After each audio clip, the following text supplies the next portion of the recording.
should start. Yeah, the recording started now. The translation, obviously, as you know, is not that proper, but the voice is the one you can listen to. Can you all listen to me properly? Is my voice clear? Or... Yes, it's good. Okay, that's great. Thank you, Fahik. Or Bekiri, I don't know the name, sorry. Well, so now I'm going to share the presentation. As you can guess, the presentation is the tutoring we're going to show you now is the tutoring we use for the Italians and for the foreigners speaking another language. So as I told you, some parts will be in Italian, but don't worry, I'm going to speak in English all the time. And so let me start with this sharing. And just a minute, I should even stop my mobile phone. And I've got problems with that, and I don't know how to work it out. Anyway, okay.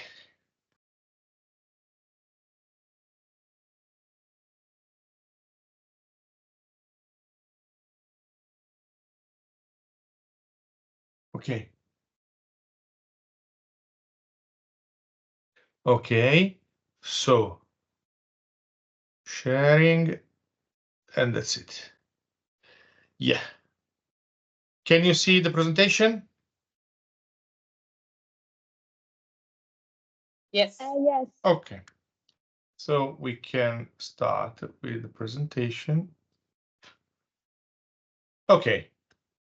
Well, so obviously now on my screen, I don't have your view. So if you want, or if you need to interrupt me, please do it by voice, because I can't see your hand raised. So don't hesitate in asking me if something is not correct. So welcome again to the Piranesi Pre-Rome Tutoring 2024. And as I told you, I'll try to be brief, despite it's not my best quality. And it is. So what are we going to do this summer? We're going to take part in the Piranesi Pre-Rome that is about designing Villa Adriana. Everything about valorization and knowledge. Valorization is about what we are going to design. Knowledge is going to do a lot with where we are going to design, or on which kind of good we are going to design on. Obviously, we're going to work with cultural heritage mostly. And why we're going to work with cultural heritage? Probably you already followed the Piranesi presentation, but because we strongly believe that this could be a big asset for your future careers, but also because we strongly believe that if you become a better designer, better architect in such delicate and precious places, probably you will be even a better architect even when it comes to design in ugly places. Those places, mostly Villa Adriana, are very, very important and very, very crucial, that any mistake we're going to produce are going to have a very strong impact on the surrounding. So we need to valorize them. But what does to valorize means? First of all, let me tell you that we can have two kinds of valorizations. The first one is the physical and architectonic one. That is an intervention straight on the cultural good, on the site. The second one is the strategic and productive and effective one. That is the one, the intervention that are not going to insist straight on the archaeological site. Here you can see two examples. The one on the top is in Lisbon, and where this intervention is straight on the archaeology. The second one on the, the one on the top, the second one on the bottom, instead, foreseen a museum that is not insisting straight on the archaeological site. Okay.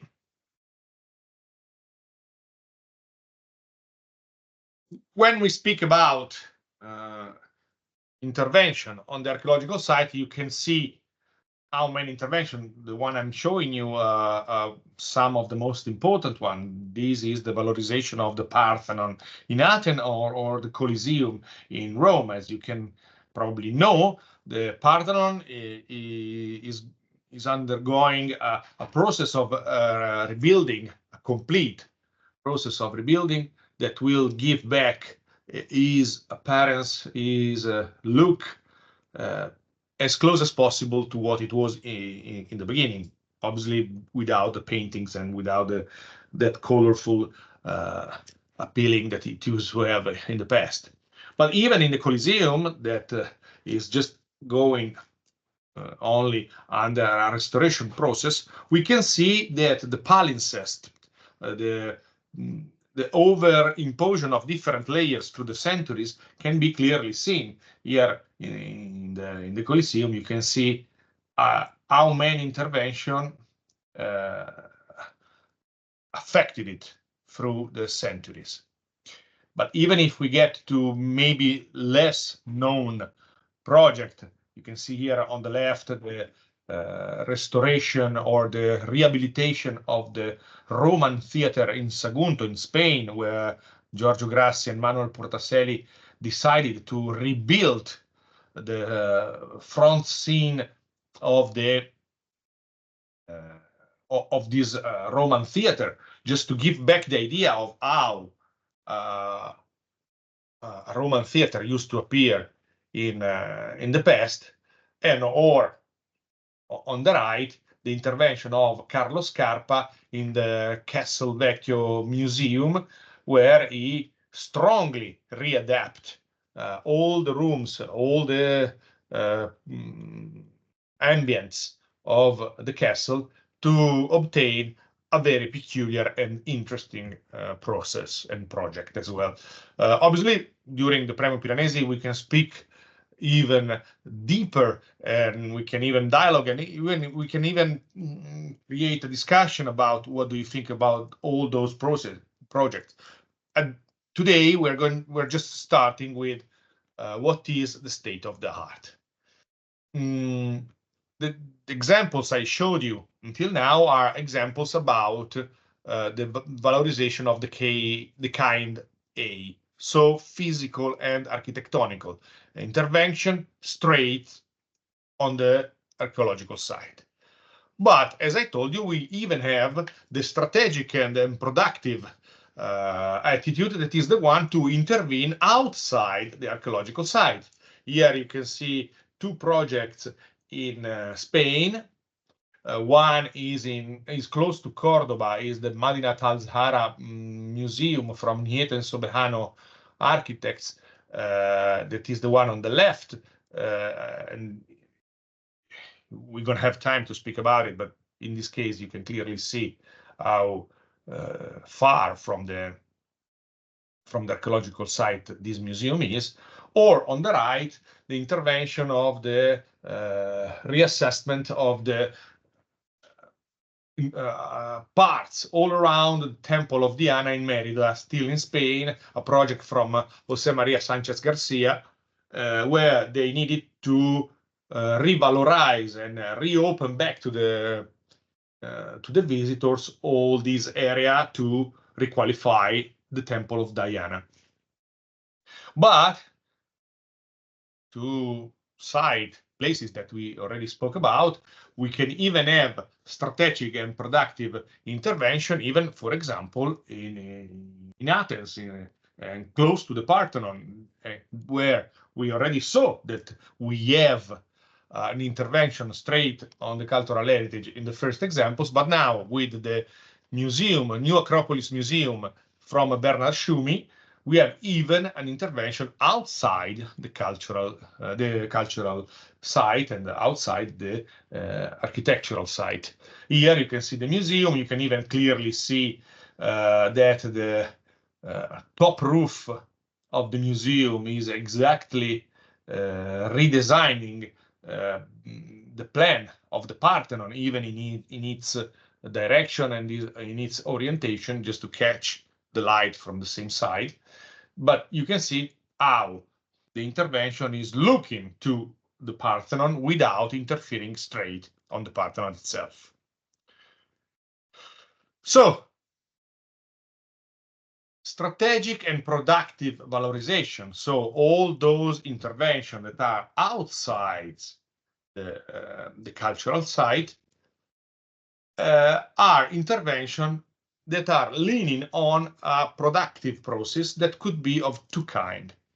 The first one is about the advantageous position of our intervention close to a cultural goods. So being close to a cultural goods is an help or is an occasion that can be exploited.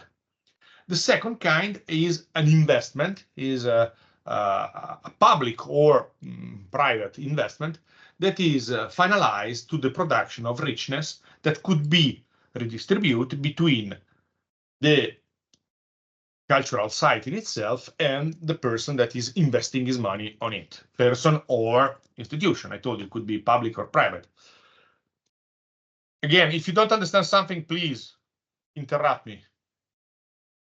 So basically is a merging situation between a request of knowledge and comfort, that is a request from the public, from the visitors, and an offer of exhibition and services from the institution. This is pretty clear. So the public asks for knowledge and comfort. The institution offers exhibition and services.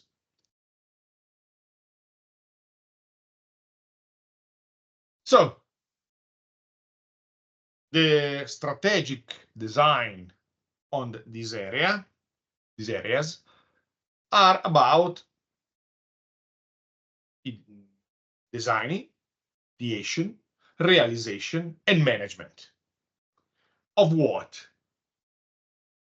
Cultural products that are exhibitions, museums, shows, books, merchandising, and all of that from the physical point of view. And also something that has to do with communication of the cultural goods. So brand creation, web platforms, meetings, merchandising, cultural merchandising. And at the end, there's a supplying of services that are supporting the visits of the public in terms of knowledge and comfort, and also that supports to the staying on the site, because the strategic design is also about restaurants, hotels, resorts, and all of those things that could be helpful in keeping the people over there. So it's a great management and a great offers and a great master plan of how cultural goods could be exploited. So the designing on cultural site is not only about museums or pavilions, could be even about roads, hotels, restaurants, and all those kind of services that could work with that. This is an example for as clear as you can see. Probably you all know the pyramid in front of the Louvre.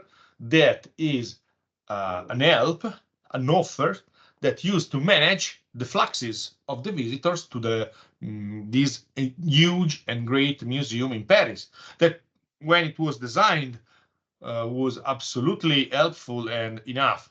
At the moment, is not that fitting anymore all the requests, because the visitors in such a museum is a kind of 7 million people per year. So even this new entrance to the Louvre is not big enough. They're in fact asking for a new one. Or designing museum somewhere else. Here you definitely know this project from Jean Nouvel in Abu Dhabi, where the new extension of the Louvre over there redesign a new landscape, a new neighborhood somehow, that is composed by lots of little pavilion underneath this huge dome, keeping all those elements together. You definitely saw those images and how incredible this project is. All those interventions, again, are outside the cultural goods. This is the first chapter. Is it clear for everybody? Okay, no one is speaking, so I assume it is. It's clear. That's great. Thank you so much. What are you going to do during Premio Piranesi? Designing water architecture on an archaeological landscape. Why?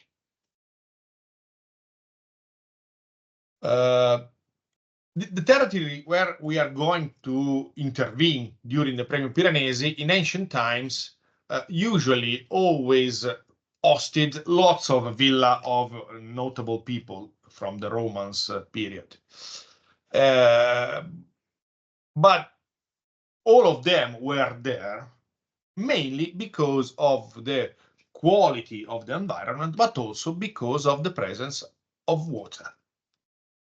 In fact, as you probably all know, Roman used to be served by 11 aqueducts, and 4 of them moved exactly from this side of the area. In fact, Tivoli, where Villa Adriana is 20 kilometers east from Rome, and 4 important aqueducts used to pass through this area. So all the villas that has been built over there could have used the water of those aqueducts. Here you can see some images of the pensionnaire redesigning the territory of Villa Adriana and the surrounding, and of all Tibur, and that now is Tivoli. And also, apart from these 4 aqueducts that used to bring water that could be used to drink and also to wash ourselves, there is also a river, that is River Aniene. So even the possibility of moving all those construction elements that would be needed to build all those buildings could be helped by the use of the rivers. So water as a way of communication. Here, a clearer plan of Villa Adriana redesign at the moment, and this is one of the boards that one of our thesis students produced lately. Here you can see how Villa Adriana appear at the moment. I don't know if you have been there yet, but trust me, you're going to experience an incredible place. Here you can see an aerial photograph where you can clearly understand which kind of landscape and environment you will face during those days. And this is even a possible or quite reliable reconstruction of how Villa Adriana used to appear in ancient times. So at the moment, we are going to experience an architecture or an archaeology that is mainly brownish, because it's composed mostly by stones and bricks. But during ancient times, almost everything was completely covered by travertine marble. So it was less brownish and more whitish and more shining somehow. At the moment, Villa Adriana appears this way. So what can we firstly assume? First of all the pavilions of Villa Adriana fit into a very natural and somehow even wild vegetation context. Second of all, most of those pavilions has water characterizing them. Here you can see in the first row the Maritime Theatre with this water ring all around this little artificial island. But even on the back, on the top right of this image, you can see another kind of pool. And that pool, they used to assume that probably was the pool where they used to let the fish to reproduce, and so they could have keep fish from there for the dinners. But even this image show you how the big pool just beside the Pesile wall used to appear and appear even nowadays.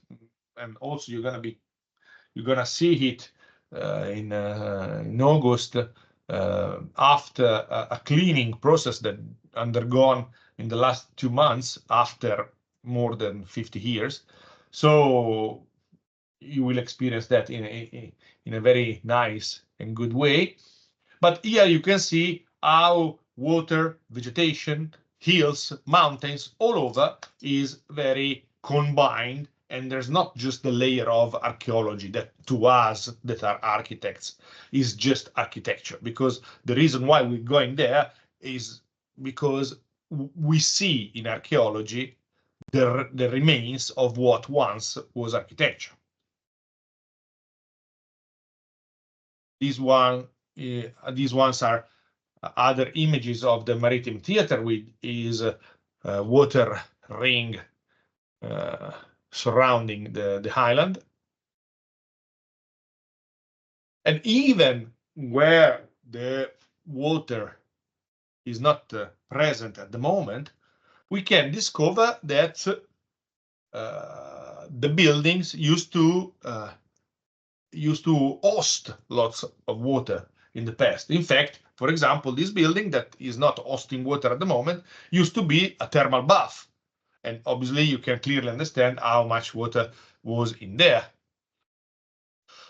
All this presence of water also helped people to plant and cultivate lots of vegetation. You will find a very large and wide distribution of olive oil trees all over Villa Adriana, mainly because after the 15th century, they decided to cover the ruins and to use this covering to implant all those olive oil to produce oil to be sold.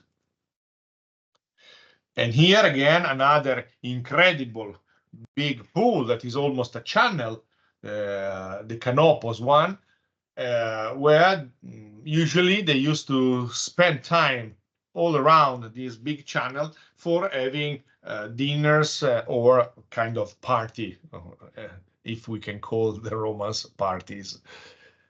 Here you can see the opposite angle of this channel, ending with this incredible scenographic element, the Serapeum, and obviously, as you can understand, this picture has been taken during the dawn. Or even if we go to Piazza d'Oro, at the moment the water is not there any longer, but this square used to have a very technological system that used to bring and to let water to rise from the bottom, from underground, to let, first of all, the vegetation rise, or even to reflect in those large and very thin pools to reflect the surroundings, the sun, the vegetation, and the rest of the archaeology.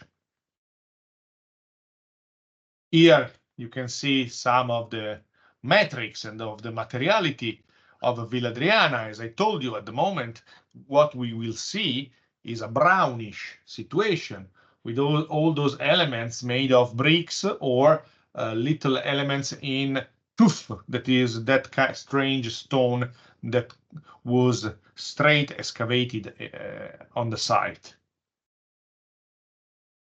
This is the incredible map from Giovan Battista Piranesi, that is the architect that gave the name to the workshop you are going to attend. This is a map from the second half of the 18th century, 1750 basically. And despite the age of this plan, the more recent plan with definitely more technological tools don't differ that much from this one.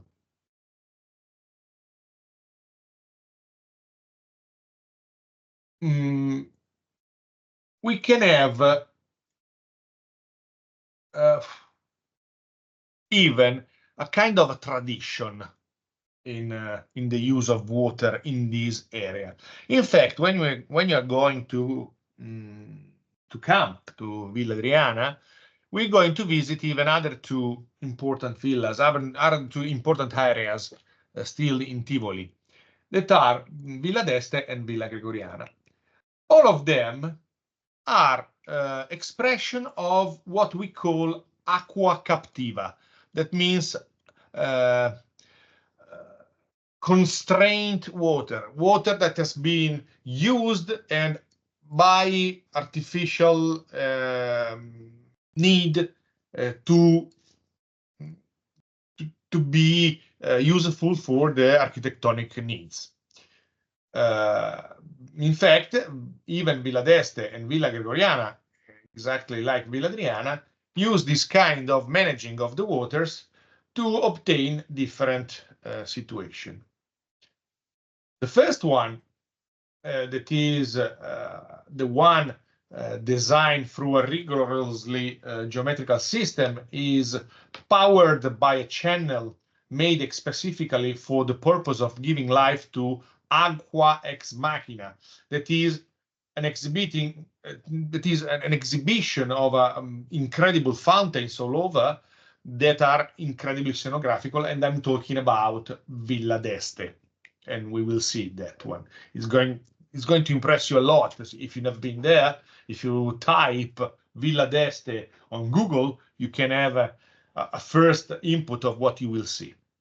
The second one, that is in Villa Gregoriana, is not the same way in which the aqua will appear. Still obtained by an artificial intervention, by an intervention of people, of men, but is a result of a giant operation that modified the landscape and recreate a kind of environments, a kind of landscape that is still somehow romantic, and we used to call it aqua naturans, that recreate the situation on naturalistic basis. Here, in this plan, you can see where Tivoli is in the center, Villa Adriana is, and the lines of the 4 aqueducts I told you about. You can see the aqueducts starting from the top right, going to the bottom left, that is Rome, basically. And those 4 aqueducts were very close to Tivoli and to Villa Adriana, and they supplied the water to our villas. Here we get closer. You can see on the top Tivoli with Villa d'Este and Villa Adriana, and on the Villa d'Este and Villa Gregoriana, and Villa Adriana a little bit lower. I don't know if you can see my arrow, but this is Villa Adriana and this is Tivoli. Again, the same image of before, and a larger one showing you how Villa Adriana somehow used to stay in a sort of an island in the middle of 2 now exhausted riverbed. Sorry. So basically, as I told you, the supplying of the material, so travertine, tuff, bricks, even people, even workers, were easy because of the help of the water channel. At the moment, unfortunately, what you can see on the right part of the image is the motorway. But basically the idea was the same. Now we use cars. At the time they used to use boat. Those are some pics of the map from Giovan Battista Piranesi I told you about, showing that even almost 300 years ago, the same aspect of the villa was, or not the villa, of the landscape mainly, was the same of the one that we can see now. And if we get on a larger view, you can see on the top Tivoli. And if you look here, I don't know if you can see my arrow again, but this is Villa Adriana and the positioning between Tivoli and Villa Adriana and the two exhausted riverbed. In this closer image, probably you can understand what I was talking about. In fact, if you look close to this area, you can see what we call aqua ex machina. That is a very geometrical and engineeristically designed use of the water. You can see even from this top view. While Villa Gregoriana, with its romantic attitude, distributes itself, lays all on in this area in a very organic, if you want, way that could show you the idea you will face during the visit. Obviously, those two visits will be helpful and will be part of discussion with your tutors during the Premium Piranesi to produce a project that will decide which kind of attitude you're going to use for your project. But let's get closer. Let's get closer to Villa d'Este. Villa d'Este, as I told you, is very geometric, scenographic, and the water is channelized to create a very scenographic impact. Here you can see some of the fountains you will face during the visit. This is a front view of what I told you, but those that are other kind of nymphaeums or fountains are very effective. In fact, I also suggest you, while you're staying in during the Premium Piranesi in the area, to catch a visit during the night, because it's so amazing. And so this is what Villa d'Este offers you, this aqua ex machina. So aqua, very scenographic, but very geometrical and straight. While if we go to Villa Gregoriana, you will discover a completely different situation.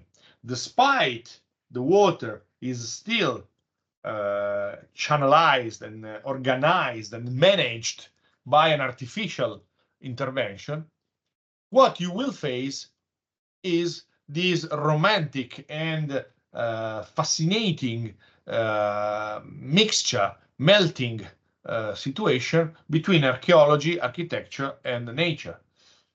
Again, even in the past, the situation was that extraordinary that even the painters kept on redesigning or redepicting this area.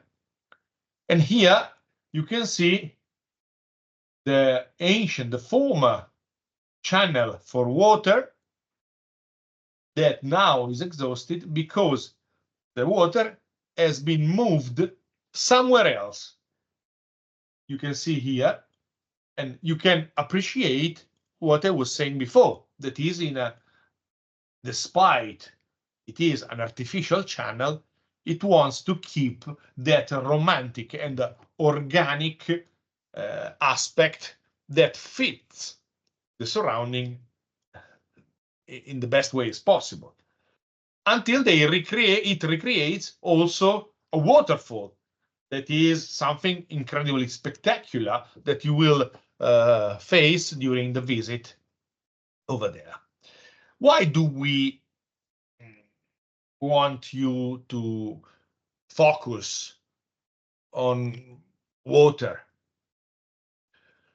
Not only because this is the tradition of the area, as I told you and as I showed you, but also because water has always been a material of architecture, a very incredible material for architecture, because despite being very fluid, obviously, movable, fast element, and not still as a brick or as a piece of stone, is still an element, is still a material. And lots of architects used to use water in their design. We can notice that from the past as well. Here you can see some thermal bath in Rome. These are the Diocletiano's bath in Rome, where water was the reason why they designed such big buildings. And not only, also because those buildings used to host the most incredible and the most beautiful pieces of art. Because when the people used to attend those kind of places, they could have also get the fruition of the pieces of art. So some of the most important statues from the past were found in the thermal bath, in the abandoned thermal bath, because the Romans used to keep their statues and their pieces of art in those places, turning them into a kind of ancient museum. Here you can see another example of Terme of Caracalla with the statues decoring all spaces. And the importance of the leisure, of the time spent into the thermal bath, that is something that we do even nowadays with the contemporary spa, is also part of all that kind of paintings from the 18th and 19th century, from the pre-Raphaelites painters, or even from other kind of artists. In this case, mainly we can have some paintings from Sir Alma Tadema, that is a painter from the 19th century, that used to redepict or reproduce environments of the Roman past.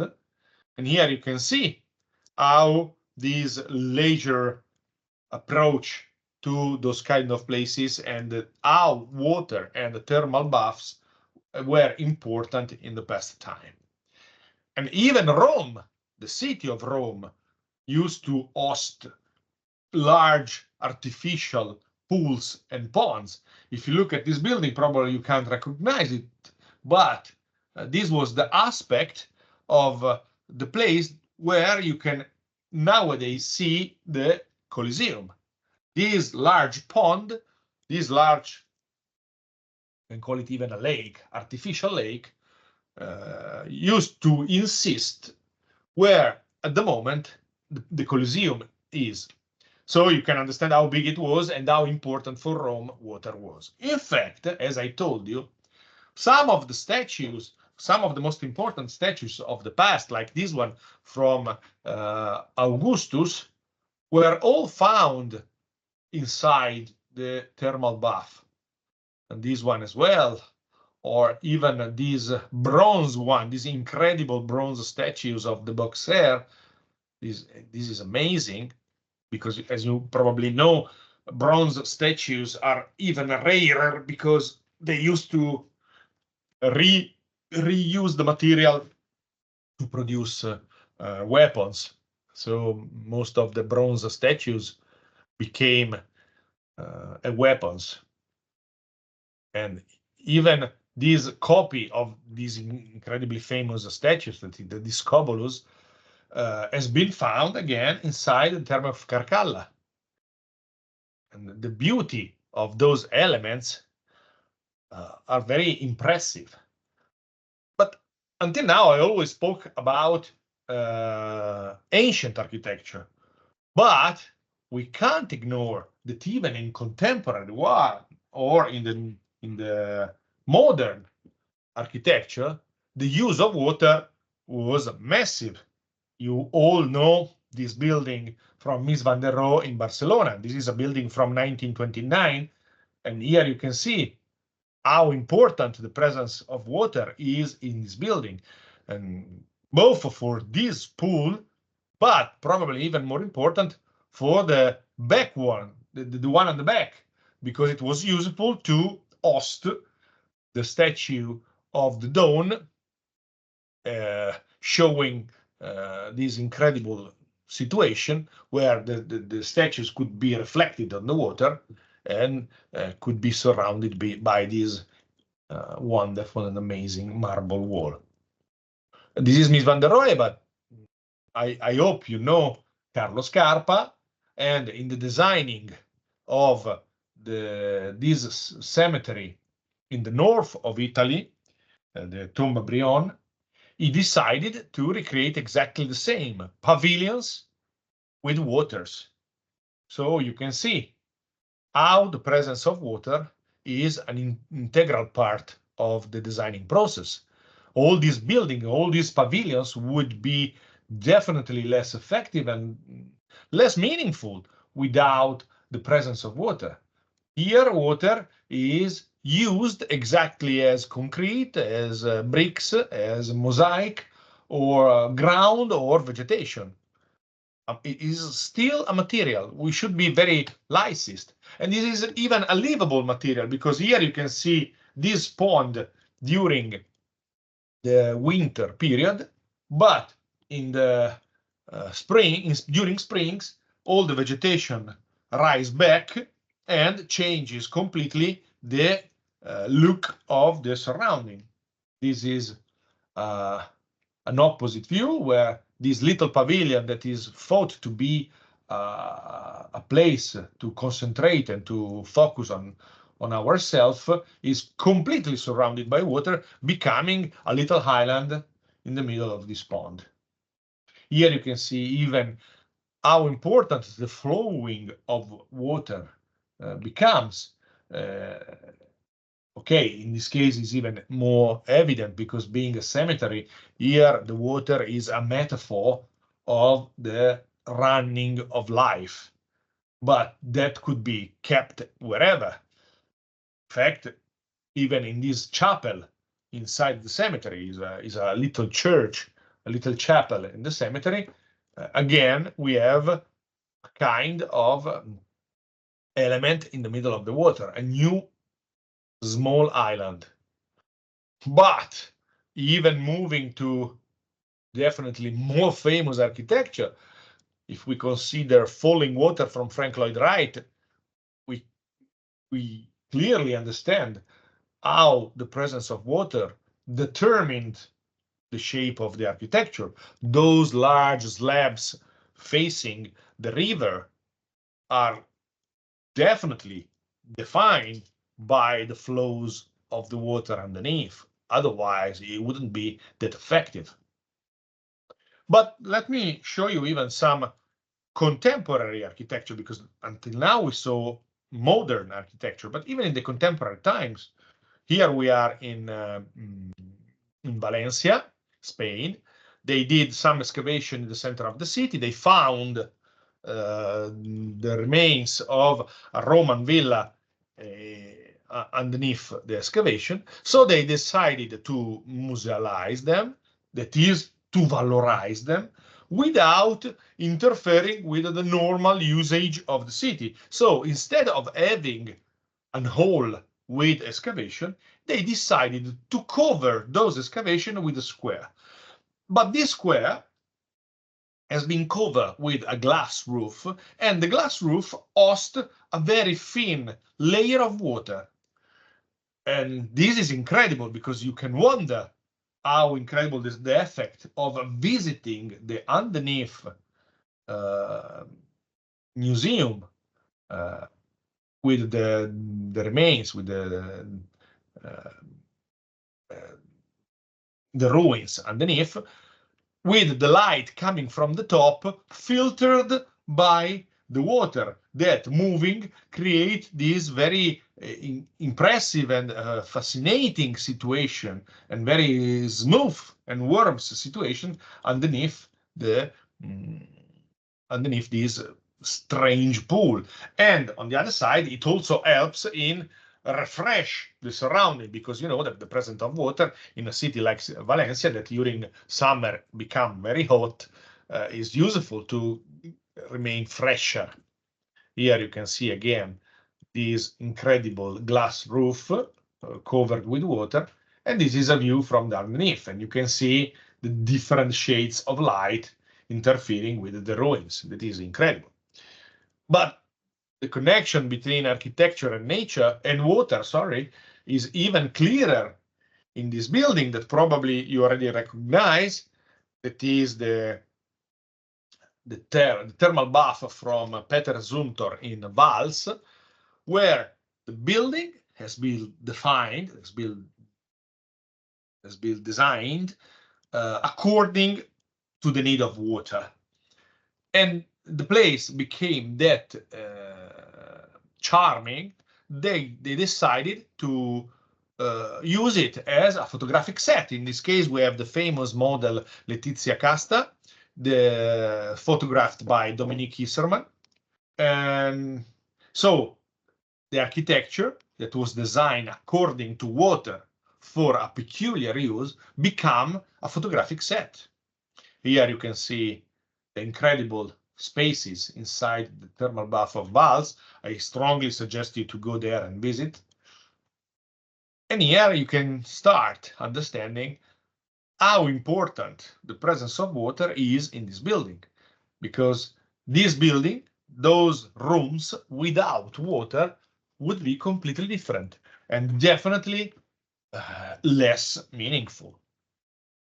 Look at all the way in which light touch stones, water, chromed metals, and everything concur in the designing of the atmosphere needed by the architects in itself.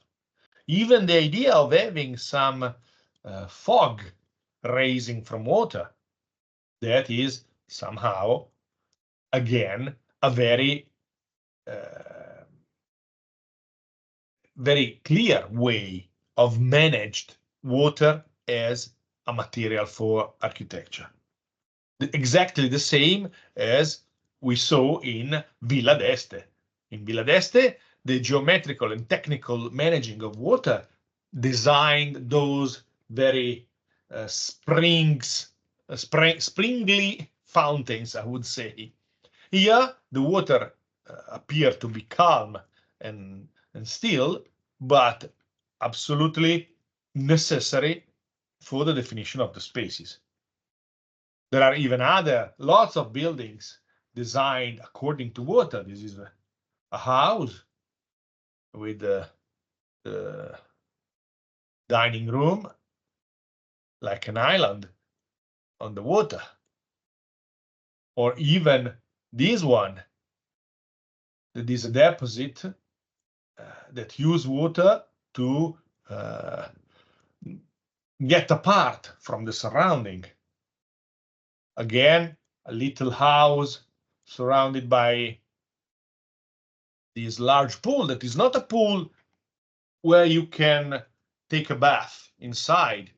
It's just a material. He decided that instead of having stones, he wanted to have water. And even a passage in the middle of water, decided by the designer to bring the people in a space that seems to be more precious, more effective. Look at those images. This is what we want you to design when you're going to be there. Again, this is an industry. Even industries could be surrounded by water, and they could use water to to give to the space, to the workspaces, a more interesting feeling. Sorry, stop a minute, because I probably saw somebody raising the hands. As I told you, please intervene, interrupt me anytime if you want. Do you have to ask me something? Yeah, I just have a quick question. Could you tell us the name of the previous buildings that you showed? Actually, I don't know exactly which building is from, but if you give me one day, I'll tell you. I can look at it, because, as I told you, this presentation is composed for all the presentation situation, and I don't know exactly where this building is from. But if you give me the time, yeah, no problem. I'll let you know as soon as possible. I can tell you that this great. one Yeah, I would instead be quite is. grateful. Thank you. Oh, you're welcome, Luis. Instead, I can tell you that this building is in the center of Italy, close to Parma, and this is an industry and offices designed by an architect from Parma in itself, Guido Canali, that use water a lot in his projects. Here you can see this is mainly offices for a big brand, but you can even appreciate those elements. They are both from both, at least the one on the top left and the one on the bottom are from Tadawando, and they use water in a very effective way. Mainly the one on the top left use even having this entrance through waters, like you are opening the water in front of you, like a Mose, a contemporary Mose, entering this circular building with this roof of water. So while you are going down through the stairs, you can see the water being on top of you.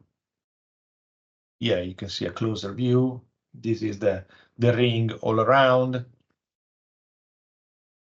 This is a museum, still from Tadawando. I don't remember exactly where it is. I probably think it's in Texas. This is a building in Portugal from an office called, I don't remember now the name of the office, but is a scientific research point for the study of biological water. That is also a little museum that can be seen in Portugal. And those are little installation. Instead, it is a piece of art, a pavilion changing its aspects depending on the sea level. So when the sea level is high, those sticks are high. When the sea level is low, the sticks collapse on themselves. Those are buildings supporting the use of the water in a leisure way. So basically are bath resort on the North Coastland. And this is pretty famous. I bet I shouldn't tell you where they are. This is the 9/11 memorial in downtown Manhattan. And you can see, I don't know if you've ever been there, but trust me, it's one of the most impressive monument I ever seen. Apart from the symbolic point of view and what those schools are celebrating, so the death of more than 3,000 people, and also redesigning exactly the plans of the former World Trade Center. But even this idea of the water continuing running and moving, entering this black hole in the middle is incredible, because you never see the bottom of the hole in the middle, and it's massive. It's very touching. Here you can see other views, even one during the building site before the opening, and it's something unmissable. It's something unmissable. But even in other periods, we have the use of water, the use of managed water very effective. This is a fountain, probably you all know this one is the fountain Fontana di Trevi in the center of Rome. And this fountain became also the facade of a building. So the use of water as an opportunity to redesign the space and also to redesign the building. And probably you don't even believe it, but this building is private. It's owned by a big brand of insurance. And the Fontana is probably the most famous fountain ever, but the decoration of the facade is a facade of a private building. And you can clearly understand how the use of water redesign even part of the city. Those are other images of Fontana di Trevi. And still in the way of the strategic and productive and effective exploitation of the cultural good, in this case, the Fontana di Trevi, for example, a part that is very famous, that is being used in lots of movies, but it also has been used for the fashion shows. As you can see here, how could be a place more charming than Fontana di Trevi to show a new collection of a fashion designer. Then something closer to what you will face, that is the relationship with nature, are those kind of redesigning on the landscape from the 17th and 16th century. In this way, in a very natural way, in a very organic and romantic way, metaphorically suggesting a natural situation that is not, because it's obviously completely fake and artificial, or in a more geometric and stronger way, this situation that could be faced in Reggia di Caserta, but even in Versailles. Here you can see how strong and how geometric the aspect of the landscape turned into because of this view or because of this anthropic intervention. But the anthropic intervention could also be definitely softer. Look at those kind of redesigning that maybe to you could remind Edward Scissorhands from Tim Burton with Johnny Depp, but it's very typical from the 15th, 16th, and 17th period century to redesign the gardens of the villa of noble people with mazes, with come si chiamano? Non mi viene la parola. Mazes are also called. Now I can't remember the name. Sorry, labyrinths. Okay, labyrinths designed with the vegetation, but also they also arrived in designing fake ruins. So those buildings are not real ruins. Those buildings, as designed and produced and built as ruins, they never been a complete architecture, a complete building. Those architectures are thought to be ruins from the start, just to recreate an environment that otherwise wouldn't appear. This is very typical, both in the Italian, in France, or in the center of Europe, but even in England, where fake Roman bridge used to cross little river that everybody knows that they never had building like that. Or even more fake, and here we are in Rome, having this is Villa Borghese in the center of Rome, having Egyptian pavilions that never have been there. Obviously, I don't even have to tell you why. Or little circular temples on the ponds. They definitely are not Roman.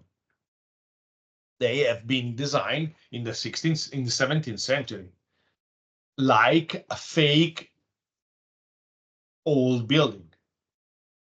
And then there's the redesigning of the landscape, the redesigning of the surrounding, using large surfaces as element of architecture.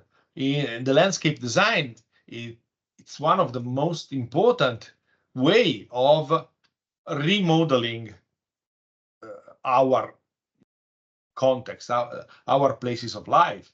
And this is exactly what we want you to try to redesign in lots of ways. Sorry, okay, I missed. Here you can see how strong and how precious and even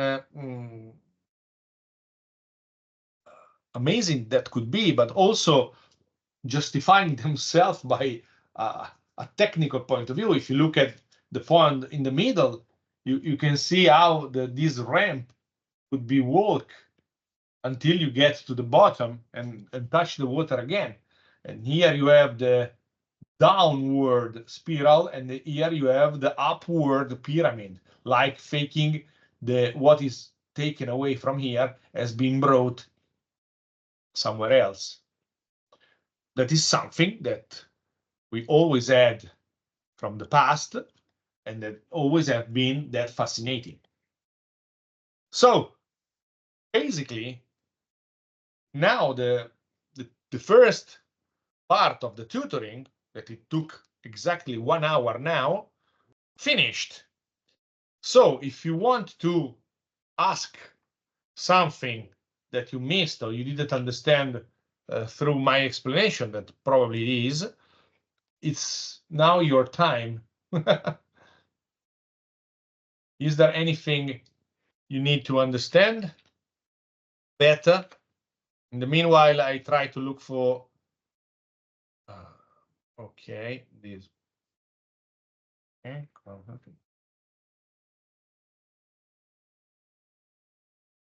No question?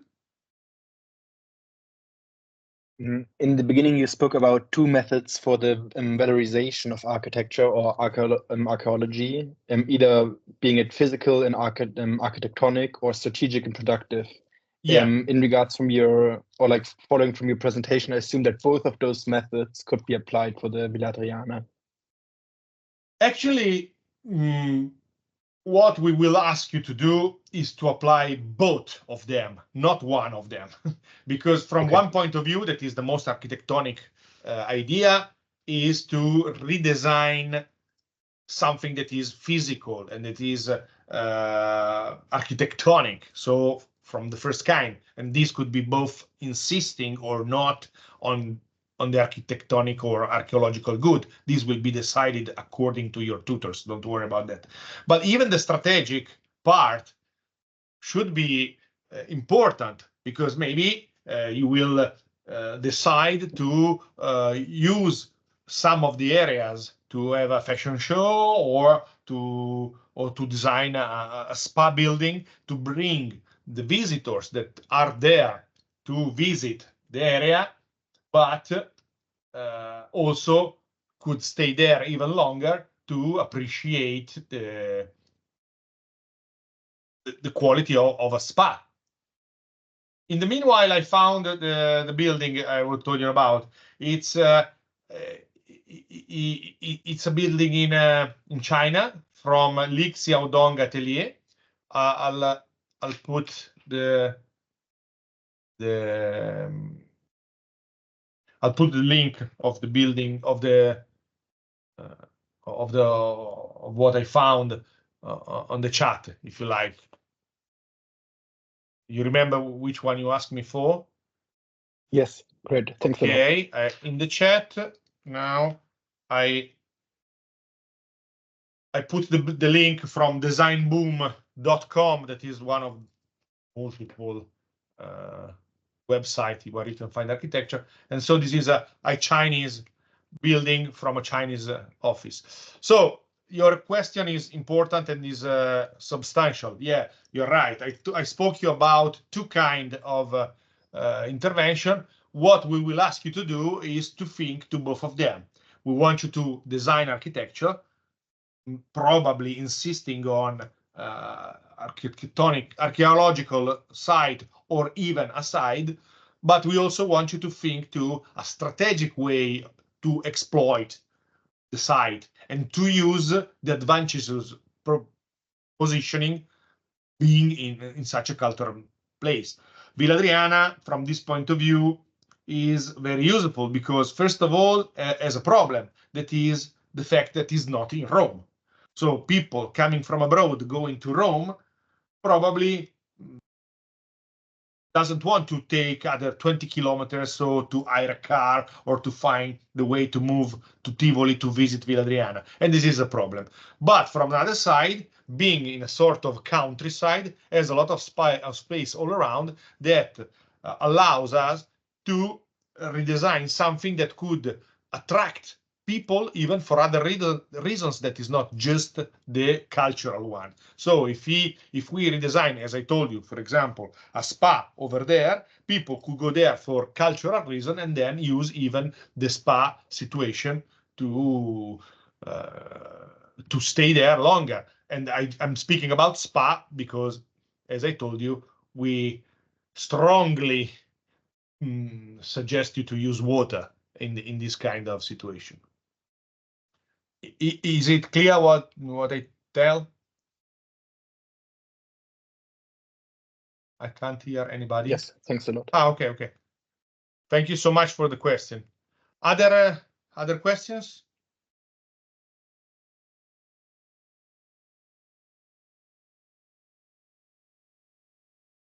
Everything is so clear?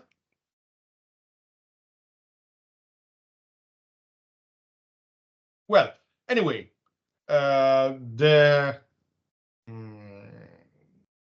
presentation has been recorded, so you will be supplied by the link to listen to it again if you need more explanation. Anyway, next Monday we're gonna have another tutoring that will start at 18, non 18:30. And so if you have question, you can ask me next Monday if something comes to your mind later and not now. So it's not a problem at all. If everything is okay, I interrupt the recording. I bet it is. Nobody's saying nothing, so I stop the recording. And I wish all of you a good evening, and we will see again next Monday at 18. Thank you so much for the attention. Bye-bye. Bye. Bye.